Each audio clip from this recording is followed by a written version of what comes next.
Hey guys, today I finally got the package I've been waiting for since Martin Sweewiver from Pimax visited me in my studio. You might remember I tried the prototype of the Dream Air briefly, and while I was blown away by the image, the comfort back then was, let's just say, not great. Today we are looking at the final production model of the Dream Air Lighthouse, except for a few minor points. You'll find all the infos and links for this headset in the description. My name is Thomas and you're watching VoodooDE VR. Let's have some fun with the video and let's go! VoodooDE. Okay guys, let's do an unboxing first. This is a pretty simple package. This will not really change much, perhaps a little until the release, but yeah, this is really final. There's also nothing on this box, what you can see. And here is the package. So there's a welcome letter here. Thanks for purchasing the Dream Air, and you have download guide and support link and so on. This is the same here. We have the VIP service, after sales guide, and also like Discord channel and shopping apps and support link and so on. So now, before we check out the headset, let's check out what's included else. So here we have this is the box. Yeah, we have on the one side for your connection to PC the display port. And we also have USB-A. And then here we have a power connector. And this box does not have any buttons, as it seems. Here is the connection for the VR headset.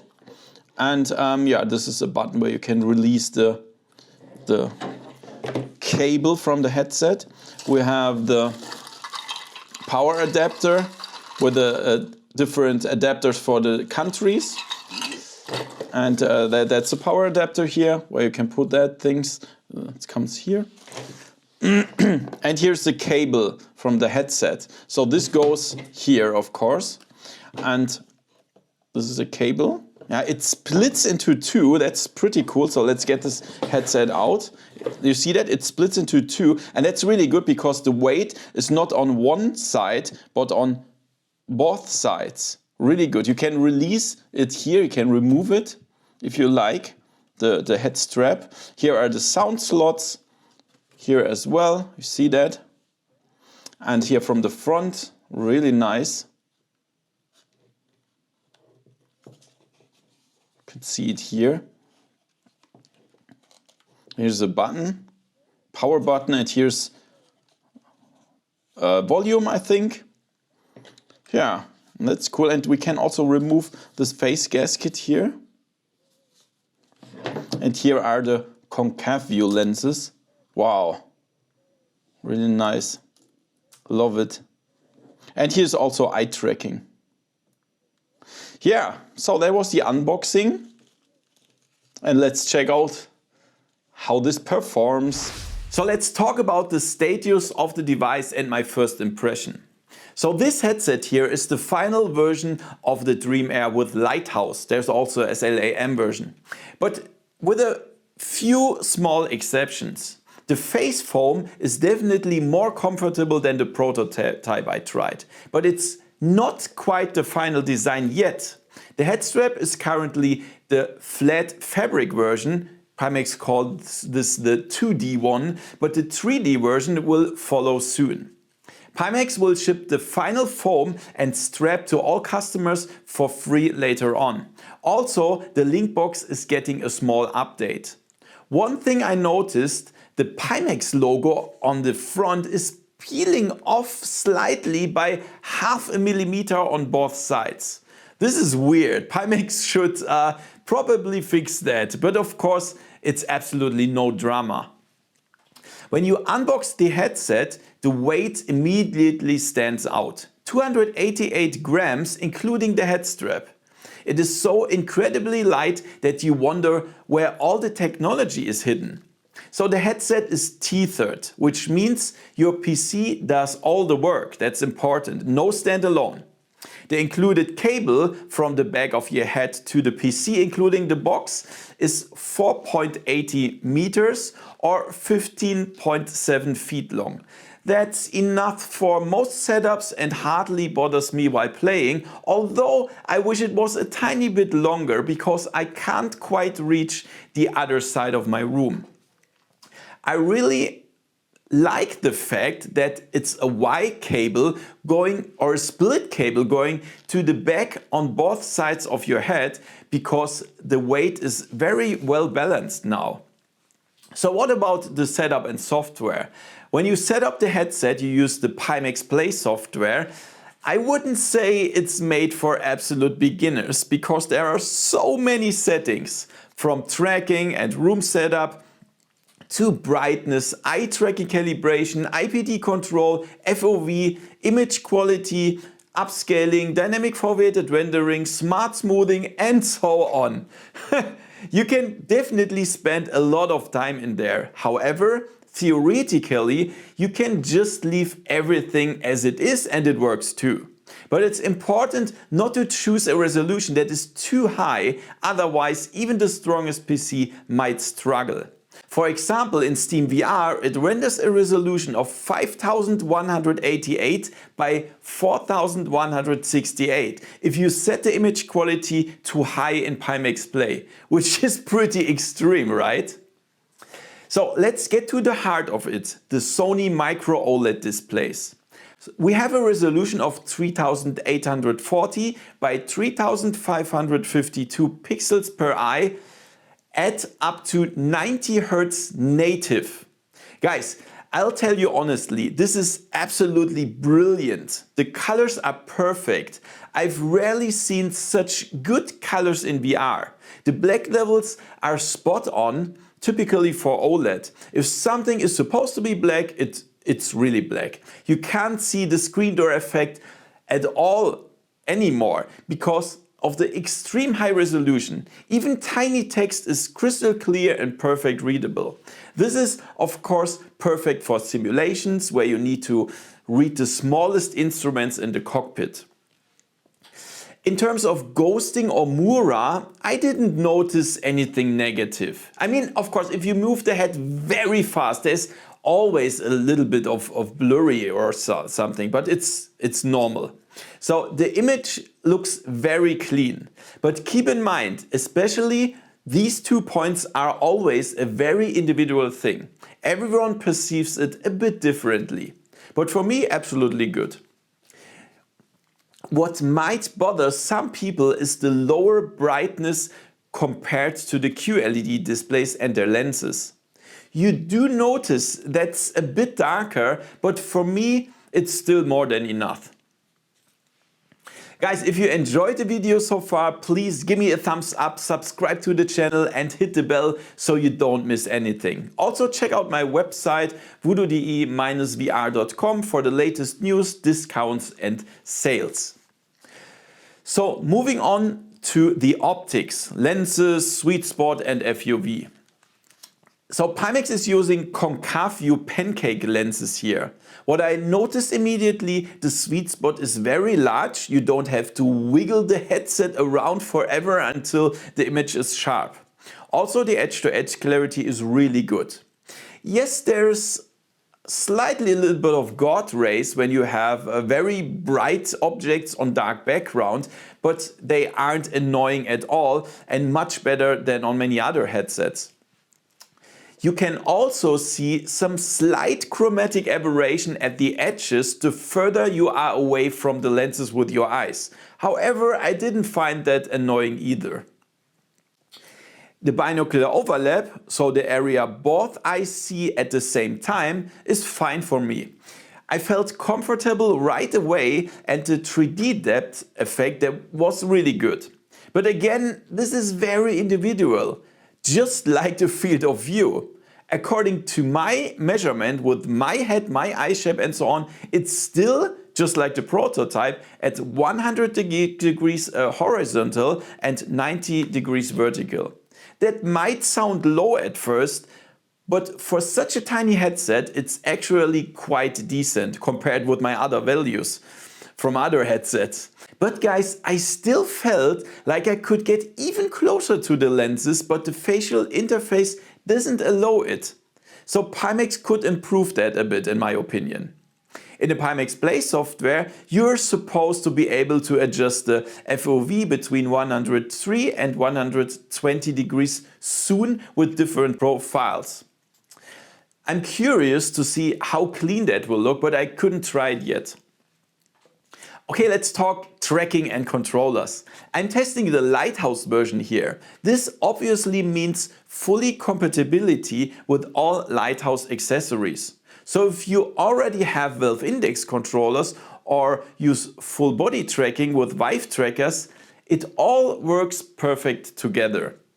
Very important to know, the Lighthouse version does not come with controllers and also no base stations. If you don't have any yet, my clear recommendation is get the Valve Index controllers and Valve base stations. For me, that's still the best combo for Lighthouse headsets. The tracking of the headset itself works without any issues. I also tested the SLAM version with the camera tracking before and it works also absolutely fine. What about audio and microphone? So the sound on the Dream Air comes from small slots on both sides of the housing. I'd say the sound is good and absolutely sufficient for normal gaming. It's clear but obviously lacks deep bass. That's just how these type of solutions are designed. There's no other way, right? I also tested the microphone for you, of course. I've made a short test recording so you can hear it for yourself. This is a microphone test with the Pimax Dream Air in the final version. So let's do some popping sounds, pop, pop, pop, pop, pop, and blowing sounds. And let's scream a little bit. Looking forward to the results. So as you can hear, Pimax really stepped up their game. It sounds really great. Much better than with some other headsets, especially from Pimax. Really, finally. What can you remove from the headset and how warm does it get? You can of course completely remove the facial interface, it's magnetic. Then you can take off the side arms on both sides with two small buttons. The head strap can also be removed with two small buttons. Temperature wise, it gets about hand warm, I would say, which is totally fine and you can't hear a fan either. What about eyeglasses wearers and mixed reality? A very important point you need to know if you wear glasses, this headset is simply too small. It won't work with normal glasses under the headset. But Pimax offers a solution. You can order prescription lenses which are then inserted into the headset. I think one of them is around maximum 35 bucks. So for this form factor, that's really the only useful way. And a warning, the Dream Air is a pure VR headset. It does not support mixed reality. There is a pass-through view in the SLAM version with cameras, but it's black and white and the quality is useless for mixed reality applications. It's only there for a room setup in the SLAM version and you perhaps if you want to check out your surroundings without taking the headset off. But if you're looking for real mixed reality, this is the wrong device for you. Regarding IPD, the range is 58 to 72 millimeters. And the Tobii eye tracking is built in and works for dynamic foveated rendering. That's really nice. You can also activate quad views and then you can save a lot of performance, but it needs to be calibrated in the software first. The automatic mechanical IPD adjustment will be added in a later software update. Currently, you still set it manually in the menu. Now, one of the most important points, the price. So this Lighthouse version costs you $1,999 or €1,783 plus shipping and taxes. But be aware that you still need Lighthouse base stations and potentially controllers, which also costs extra. The SLAM version with inside-out tracking and controllers is $2,299 or €2,050 plus shipping and taxes. Well, that's a lot of money, no question. Pimax explains that, and I know that it's true, that the extremely high costs is because of the Sony Micro-OLED panels. They are brutal expensive, I can tell you. And these type of displays are by far the most expensive part of the VR headset. So let's come to the conclusion and the pros and cons. So the Pimax Dream Air is actually exactly what I want for the future of VR. A tiny ultralight headset with a display that leaves almost nothing to be desired. If you're coming from a Meta Quest 3, PlayStation VR 2 or even a Pico or so, the difference in weight, resolution and image quality is extreme. It's like heaven and hell. The headset is so small and light that you can spend ages in VR with it. So let's summarize again the pros and cons of the Dream Air. So on the pro side, of course, the amazing display, the Sony OLED, Micro OLED, the colors are extremely nice, the black levels are nice, sharpness is great. Also the incredibly lightness and comfort of this headset, 288 grams.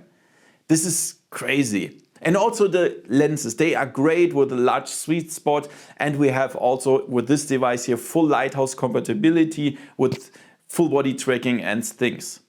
On the contra side, I would put the high price. It's very cost intensive, right? We also have a cable, perhaps some people want wireless or so.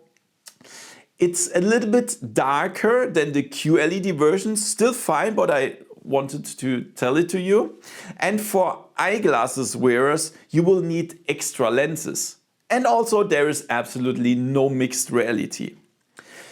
So if you have the budget and are looking for a high-end headset for simulations or long gaming sessions that won't break your neck and look futuristic, then this thing is a real statement. I'm glad Pimax improved the comfort compared to the prototype, but I would also like to see some improvements regarding the FOV. I'm still sure we could improve this a little bit. We can pimp that a little bit. By the way, if you use my link in the description, you not only support me, but you also get a discount on your order. A great win-win situation, guys. So, what do you think about the Dream Air? Would the low weight be worth the high price to you? Let me know in the comments. I'm curious to hear your opinion. Also, feel free to check out the reviews of the other Pimax headsets from my channel, like the Crystal Super OLED, the QLED, the Crystal Light. Check out the description.